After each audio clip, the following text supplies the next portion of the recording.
Bonsoir à toutes et à tous. Merci d'être encore avec nous dans le programme du soir sur New World Info. Dans le décryptage de l'actualité, nous allons évoquer la Côte d'Ivoire. Guillaume Soro qui se met en congé de la présidence de l'Assemblée nationale.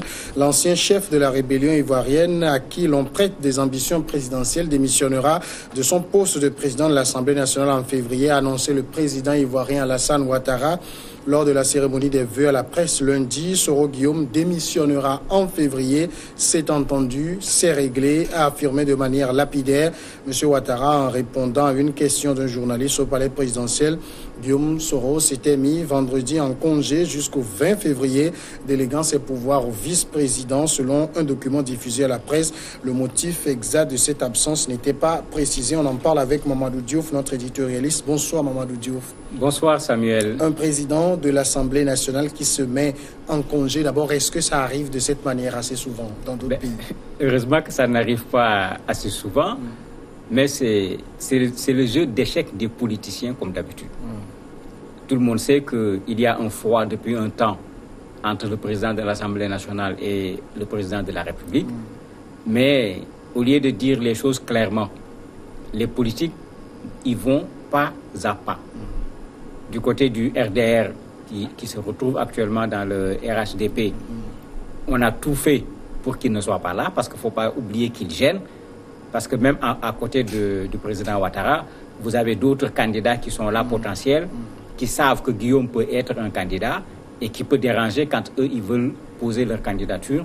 Ces gens ont toujours tout fait pour qu'il quitte le navire.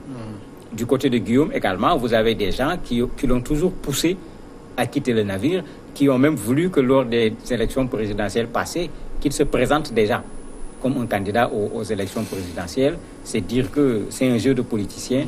Pour moi, ce n'est pas encore terminé. Ils sont en train de pousser les pions. Il faut attendre encore. Il y aura certainement des surprises en cours de route. En tout cas, ce qui a été annoncé, c'est que le président de l'Assemblée nationale va se rendre aux États-Unis pour suivre des cours. C'est une raison fallacieuse? Mais bien sûr. Il y avait deux choses dedans. La première chose, Guillaume Soro ne voulait pas être présent au congrès du RHDP. Comment faire pour ne pas être présent? Parce que ce qu'on oublie, c'est que Guillaume fait partie du RDR, du parti du président Ouattara. Il ne fait pas simplement partie, il est vice-président. Comment le vice-président d'un parti peut être absent quand le parti est en train de se fondre dans un ensemble beaucoup plus grand? La façon la plus simple d'être absent sans avoir à se justifier, c'est d'être absent du territoire national. Et moi, je me dis que c'est l'option qui a été prise. La deuxième chose, il est certainement dans une réflexion extrêmement profonde, parce qu'on a vu ses démarches avant qu'il ne prenne congé. Il a rencontré le président Bédié. On a vu dans ses propos se féliciter de la libération de Simone Gbagbo quand elle a été graciée, etc. Tout un ensemble de choses qui montrent qu'il est lui aussi en train de préparer un terrain. Il va peut-être profiter de ce recul pour affiner davantage sa stratégie. C'est pourquoi j'ai dit qu'il y a encore des choses à venir sur ces questions-là. Mais quand on écoute aussi le ton sur lequel le président Ouattara l'annonce, Soro Guillaume démissionnera en février, c'est entendu, c'est réglé. Ça veut dire que c'est comme si on se débarrasse de quelqu'un de gênant. Oui, mais il ne faut pas oublier qu'ils se sont rencontrés. Tout le monde a vu, ils se sont rencontrés. Après la rencontre, aucune information n'avait été donnée. Pour le moment, on entend juste le président Ouattara parler pour dire qu'il va démissionner. Qu'est-ce qu'ils se sont dit? Il ne faut pas qu'on oublie que c'était le même jeu. Ouattara, Bédié, ils se rencontrent, on dit c'est réglé, on avance, on se rend compte que ce n'est pas réglé, ils se rencontrent encore. Quand ils sortent, on dit c'est réglé, mais on ne donne jamais le contenu de la rencontre. Le président Ouattara a rencontré le président de l'Assemblée, Guillaume Soro. Qu'est-ce qu'ils se sont dit? Jusqu'à aujourd'hui, on ne nous l'a pas dit. Est-ce que le président Ouattara dit tout ce qu'ils se sont dit, ou bien il a dit une partie? On va attendre que Guillaume Soro également réagisse à ce que le président de la République a dit pour savoir est-ce qu'il démissionne tout court, est-ce que la démission c'est par consentement mutuel, ou bien est-ce qu'il y a un deal au niveau de cette démission? On va attendre de voir plus clair sur cette affaire-là, puisqu'on a seulement un son de cloche pour le moment. Alors, il est clair qu'il y a une crise au sommet de l'État ivoirien?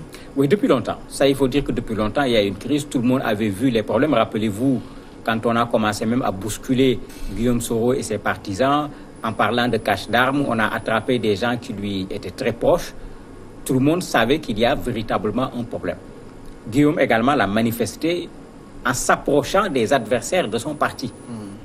Quand il est allé à Daoukourou pour rencontrer le président Bédié, mais tout le monde se demandait qu'est-ce que ça veut dire. Il va rencontrer Bédié au moment où Bédié refuse de rentrer dans le RHDP, au moment où Bédié se positionne dans l'opposition, au moment où Bédié est en train de ratisser large pour mettre en place une plateforme. Et lui, il fait partie du pouvoir parce qu'il n'a pas encore démissionné. C'est lui le président de l'Assemblée nationale. Il y avait déjà un problème. Le discours qu'il tient aujourd'hui par rapport à Gbagbo, tout comme son épouse Simone également, montre qu'il y a anguille sous roche, mais c'est le jeu des politiciens. Ils vont y aller pas à pas jusqu'à ce qu'on aboutisse à ce que tout le monde attend, c'est qu'il y aura un divorce entre Guillaume et Ouattara. Alors, dans le contexte ivoirien actuel, et on connaît également le passé de Guillaume Soro, est-ce que Alassane Ouattara a intérêt à s'en séparer de cette manière? Mais il n'a pas du tout intérêt parce qu'en fait, Ouattara doit en partie son accession au pouvoir à Guillaume. Quand on faisait de Guillaume Soro le président de l'Assemblée, c'était simplement un retour d'ascenseur. Ce n'était pas son profil intellectuel, ce n'était pas quelque chose de particulier. Tout le monde se rappelle que c'est lui qui était véritablement le chef de la rébellion. Et la rébellion se battait pour qui? La rébellion se battait pour l'actuel président Alassane Ouattara. Et c'est Guillaume qui était sur le terrain. Donc, c'était un retour d'ascenseur quand on l'a mis au niveau de la présidence de l'Assemblée nationale. Il était là, depuis le départ, tout le monde se disait, bon, c'est certainement lui qui va succéder au président Ouattara, mais entre-temps, il y a d'autres qui ont également soulevé la tête, comme Dick Togo, qui lui-même, avant que le président Ouattara ne parle, avait dit à Guillaume, tu n'es pas membre du RHDP, tu dois quitter le tabouret. Il avait dit bien avant que le président Ouattara n'intervienne récemment sur la démission du président de l'Assemblée en février prochain. Donc il y a des gens qui étaient là, qui étaient gênés par la présence de Guillaume, parce que dans la présidence de Ouattara, j'allais dire que Guillaume a un pourcentage qu'il peut revendiquer, et ce pourcentage gêne un certain nombre de personnes qui sont candidats pour être le dauphin du président actuel. Mais Alassane Ouattara, quand il a vu quand même qu'au niveau de son parti, la présence de Guillaume gênait un certain nombre de personnes, il n'a rien fait pour ramener la sérénité dans l'écurie. Mais il a fait ce qu'il a toujours fait, parce que le président Ouattara a cette particularité de parler sans être très clair, en utilisant très fortement la langue de bois, de rencontrer ensuite, en privé, en catimini, la personne qui fait l'objet des problèmes, et on ressort de ces rencontres sans jamais produire un communiqué qui dit clairement ce qui s'est passé. Si on regarde la crise avec le RHDP, avec Bédié, c'était des épisodes comme ça. Jusqu'à ce que finalement, c'est les gens du PDCI, en particulier les jeunes et les cadres, qui ont commencé à taper du poing sur la table en disant non, on ne peut pas poser les problèmes à chaque fois, et puis les deux éléphants se rencontrent au sommet, on vient dire aux gens c'est terminé, et puis dans la pratique, on se rend compte que ce n'est pas le cas. Finalement, le président Bédié était obligé de suivre les cadres et les jeunes de son parti qui ne voulaient plus de ces rencontres en toute discrétion, où à la sortie, on ne pouvait pas savoir qu'est-ce qui a été dit. Il ne faut pas qu'on oublie que c'est des rencontres de ce genre qui ont créé le problème actuel. Puisque ce qui est dit, c'est qu'il y avait un accord entre le RDR et le PDCI pour que le PDCI soutienne le candidat du RDR et que par la suite, que le RDR soutienne le candidat du PDCI. Et la véritable cause de ce divorce est liée à cela, le fait que le RDR n'a pas dit qu'il va soutenir le candidat du PDCI. Mais quand on voit également ce qui se passe actuellement, on se dit cet accord au départ où il devait y avoir retour de l'ascenseur entre RDR et PDCI, Guillaume Soro également devait avoir un mot à dire là-dedans. Finalement, c'est qui? C'est Alassane Ouattara qui s'est joué de tout le monde? Mais bien sûr, c'est lui qui s'est montré comme un éléphant politique, puisqu'on est en Côte d'Ivoire, en faisant un jeu lui permettant d'être confortablement président, lui permettant d'éviter d'affronter ceux qui ont été ses alliés. Et il a retardé cet affrontement au maximum. Rappelez-vous le débat au moment où la candidature s'approchait. Il disait non, on règle la question de la candidature, on règle la question du RHDP après. Mais les jeunes et les cadres du PDCI avaient refusé en disant on règle la question de la candidature d'abord. on règle la question du RHDP après. Et c'est eux qui ont eu raison.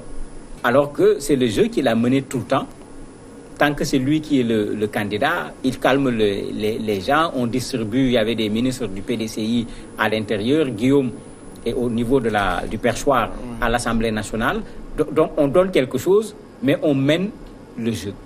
Les gens l'ont compris aujourd'hui, c'est ce que Guillaume a fait. Dans tout le jeu du RHDP, on n'a pas vu Guillaume dedans. Il a toujours trouvé des excuses pour ne pas être là, tout en étant le président du RDR. Et c'est depuis lors que les gens avaient compris qu'on va vers le clash. Le PDCI également a fait la même chose en comprenant que finalement Ouattara est en train de rouler les gens dans la farine tout simplement pour pouvoir obtenir ce que lui, il veut. Alors, on n'a pas également les intentions claires d'Alassane Ouattara, même au congrès constitutif du RHDP, il a laissé le suspense. Ben, est-ce que c'est un suspense? Bon, moi, je dis généralement que quand quelqu'un n'a pas l'intention d'être candidat, c'est clair. Il y a une seule façon de répondre, c'est « je ne suis pas candidat ».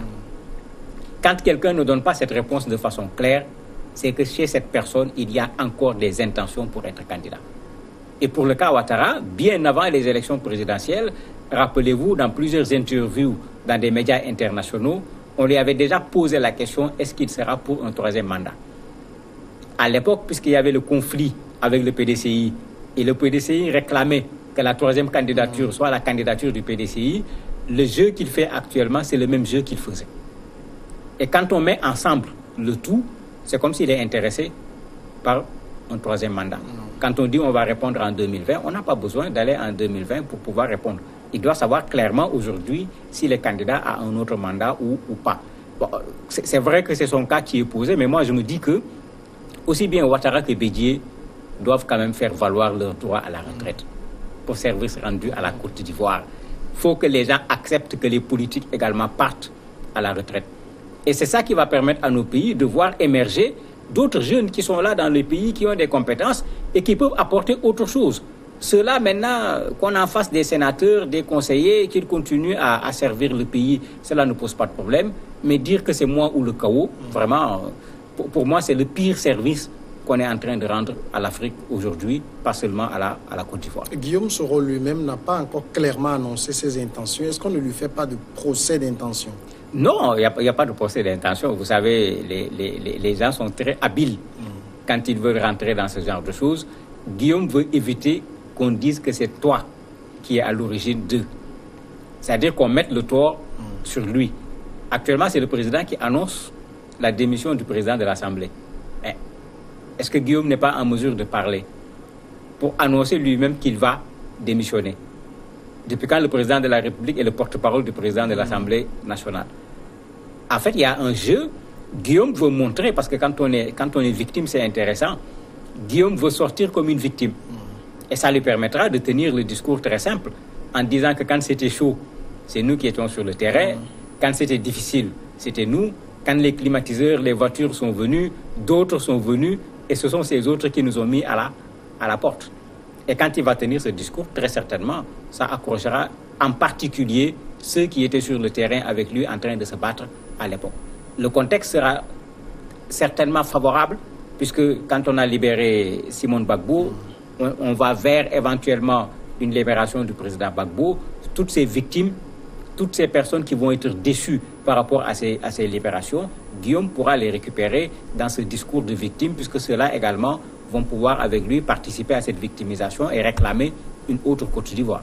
Dans le cas de la Côte d'Ivoire, on ne peut pas également ignorer ce qui s'est passé en 2010-2011. Est-ce que le pays est à l'abri de cela avec les crises qu'on est en train de vivre déjà au sommet de l'État? Mais quand on fait l'analyse, c'est ça qui pose le plus de problème. On est en train de revoir les mêmes acteurs qui ont été à l'origine de la catastrophe en Côte d'Ivoire se remettre devant.